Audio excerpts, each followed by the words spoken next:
Hello and welcome back to our podcast. I'm thrilled to be discussing all things crypto, blockchain, and of course, NetFlowCoin. I am NetFlowCoin CMO, Frederick Bravey, and today I will be explaining the inflation and deflation model of NetFlowCoin. Before I dive in, I have made a few other podcasts about the blockchain and what NetFlowCoin is. If you want to head over there and take a listen, please do so. So let me dive in. NetFlowCoin's deflation and inflation model is quite interesting, as we have created a dual coin consensus mechanism. Our dual coins are, of course, NetFlow coins, but also a coin called FUL. Now, FUL is a tether coin, meaning it is pegged to the US dollar. And the reason why we have implemented a dual coin consensus is, if we look at other coins on the market that require you to spend the coin in return for a service, the coin's price constantly interferes with the price of that service. If we take a service like decentralized storage, for example, and imagining today 1 gigabyte will cost you 1 coin, and then that 1 coin is currently valued at $1 US. What that means is that the 1 gigabyte of storage today is $1 US. Well, imagine tomorrow, the coin's price fluctuates to $50. Well, now what happens is that the same service, the same 1 gigabyte still equals to 1 coin. But its value has now jumped up to $50 for the same service that only cost $1 yesterday. This is a problem that not many companies have solved yet. However, at NetFlowCoin, we realized this problem and introduced the FUL coin to act as a buffer and control the inflation of the services to prices problem. So on our network, what happens is you want to purchase a service, say a streaming service from one of our miners, and the price of that streaming service is $1. As a user, you will use NetFlow coins to purchase that service.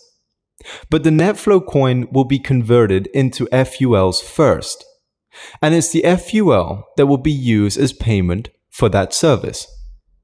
Just to note, the NFC, the NetFlow coin to FUL conversion, will be an automatic feature built into the applications. So as an example, imagine 1 NetFlow coin equals to $1 US. And that streaming service also equals to $1 US. Then that streaming service will cost you 1 FUL, which will consume 1 NetFlow coin. Now, if NetFlow coin increased in value to $50, then during the conversion, you will be given 50 FULs. But the service will still only cost $1, meaning you will pay using 1 FUL. This is how we control the inflation across our networks as services. Now, the deflation model is like this. In total supply, there are 2.1 billion NetFlow coins. Over time, 80% of these coins will be burnt, completely destroyed. That should eventually leave us with 400 million coins in circulation in the future. But how the NetFlow coins are burnt is, when you are purchasing a service across our network, the conversion between NetFlow coins to FULs is what destroys the NetFlow coins. And when you pay a miner in FULs, those FULs will also be burnt by the network. What is happening is, the more people are purchasing goods and services across our network, the value of the NetFlow coin increases over time. This is an appealing factor for investors. Once the miner completes the transaction and is rewarded in NetFlow coins, it is the miners who are introducing new NetFlow coins into circulation, making a complete closed-loop economy.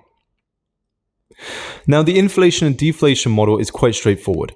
The more coins spent across the network, the more the value of the NetFlow coin increases as it becomes more scarce over time. In today's era of Web 3.0 and with the rise of more and more cryptos coming to fruition, we are going to begin seeing more and more interesting inflation and deflation models.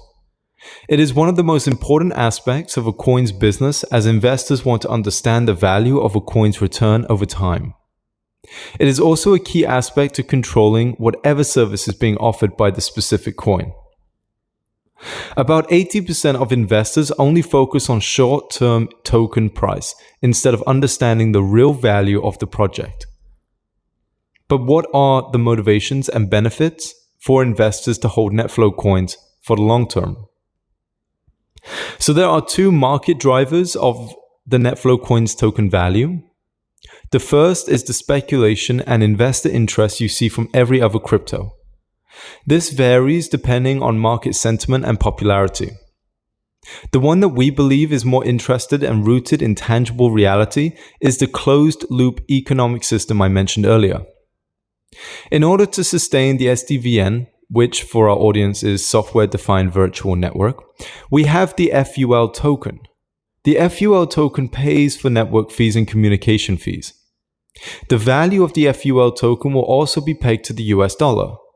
As our ecosystem grows and scales, and it is primed to do so, the value of data, traffic, bandwidth will grow, and so will the market for it.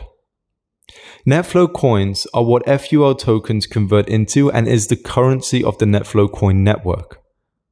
I point to the white paper for people interested in a more in-depth and measured review of the NetFlow coin economy, which you can find on our website.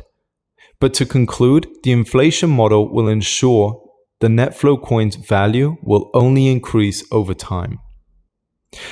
Well, that's all we have time for today. Thank you again for listening. I hope this podcast helps you understand NetFlow coin a little better.